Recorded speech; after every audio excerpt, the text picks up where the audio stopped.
warahmatullahi wabarakatuh. Alhamdulillahirabbil alamin wa bihi nasta'in ala umuri dunya waddin. Assalatu wassalamu ala asrofil anbiya'i wal mursalin wa ala alihi wa sahbihi ajmain, amma ba'du.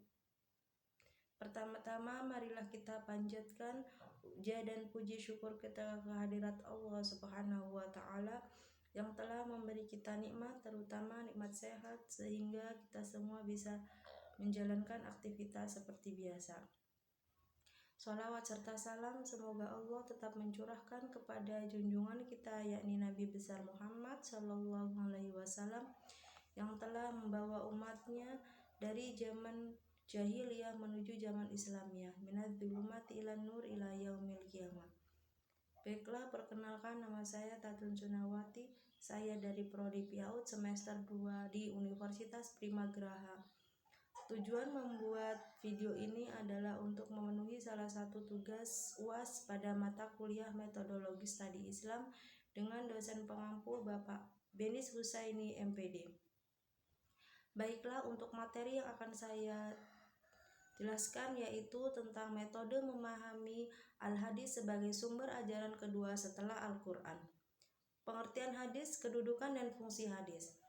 Hadis adalah menurut bahasa yaitu perkataan dan percakapan. Sedangkan menurut istilah, segala perbuatan ataupun ucapan yang dilakukan Nabi Muhammad SAW. Hadis juga didefinisikan pada umumnya oleh ulama seperti definisi as-sunnah, yaitu sebagai segala sesuatu yang dinisbatkan kepada Nabi Muhammad SAW, baik ucapan, perbuatan maupun takrir ataupun ketetapan Nabi Muhammad SAW. Selanjutnya yaitu kedudukan hadis. Seluruh sahabat sepakat untuk menetapkan tentang wajibnya hadis, baik pada kedudukan hadis sebagai sumber ajaran Islam didasarkan pada keterangan ayat-ayat Al-Quran, dan hadis juga didasarkan kepada kesepakatan para sahabat. Seluruh sahabat sepakat untuk menetapkan tentang wajibnya mengikuti hadis, baik pada Rasulullah SAW selama masih hidup maupun setelah wafat.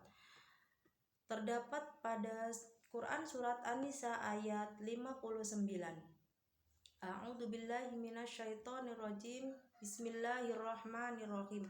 Ya ayyuhalladzina amanu athi'ullaha wa athi'ur rasul wa ulil amri minkum.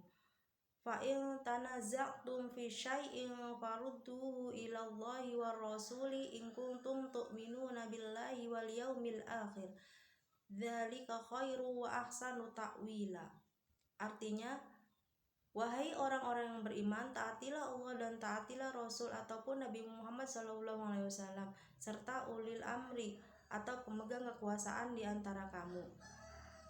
Jika kamu berbeda pendapat tentang sesuatu, kembalikanlah kepada Allah ataupun Al-Quran dan Rasul ataupun Sunnah. Jika kamu beriman kepada Allah dan hari akhir, yang demikian itu lebih baik bagimu dan lebih bagus akibatnya di dunia dan di akhirat. Itulah ayat Al-Quran yang menjelaskan tentang kedudukan hadis. Kemudian yang selanjutnya yaitu fungsi hadis. Ada beberapa fungsi hadis. Yang pertama yaitu memperkuat apa yang dibawa Al-Quran. Yang kedua, memperjelas apa yang telah digariskan dalam Al-Quran. Dan yang ketiga, sebagai menetapkan hukum yang belum diatur dalam Al-Quran. Kemudian unsur-unsur hadis. Unsur-unsur hadis terbagi menjadi 3, yaitu yang pertama sanad. Sanad dalam pemahamannya yaitu sandaran atas sesuatu yang dijadikan sebagai sandaran. Terminologi sanad memiliki makna silsilah atau rangkaian periwayat yang meriwayatkan hadis dari awal. Yang kedua yaitu matan. Apa sih matan itu? Matan secara bahasa berarti punggung jalan ataupun tanah yang keras dan tinggi. Pesan yang disampaikan Rasulullah SAW terletak di dalam matan, atau mungkin dapat dikatakan bahwa matan itulah pesan yang disampaikan oleh Rasulullah SAW, ataupun bisa juga disebut isi dari hadis yang disampaikan oleh Rasulullah SAW. Yang ketiga yaitu rawi. Rawi adalah orang yang memiliki integritas tinggi yang tentunya perkataannya harus dapat dipercaya untuk menjadikan hadis yang ia sampaikan dapat diterima sebagai pesan yang disampaikan oleh Rasulullah SAW, ataupun bisa disebut dengan orang yang meriwayatkan hadis ataupun sebuah hadis. Kemudian pembagian hadis dan sejarah kodifikasi hadis. Hadis itu terbagi menjadi dua. Yang pertama hadis mutawatir. Hadis yang diriwayatkan oleh rawi yang banyak pada setiap tingkatan sanadnya, yang menurut akal tidak mungkin para perawi tersebut sepakat untuk memalsukan hadis. Nah, itu disebut dengan hadis mutawatir. Yang kedua ada hadis ahad. Apa sih hadis ahad itu? Hadis yang tidak sampai pada derajat mutawatir. Kemudian sejarah kodifikasi hadis. Mengutip jurnal Pesan Umar Ibnu Abdul Aziz dalam kodifikasi hadis oleh Muhammad Khalil Syamsuddin, masa kodifikasi hadis terbagi menjadi dua, yakni kodifikasi hadis yang bersifat pribadi ataupun tadwin al-syahsyi dan yang bersifat resmi atau tadwin al-rasmi.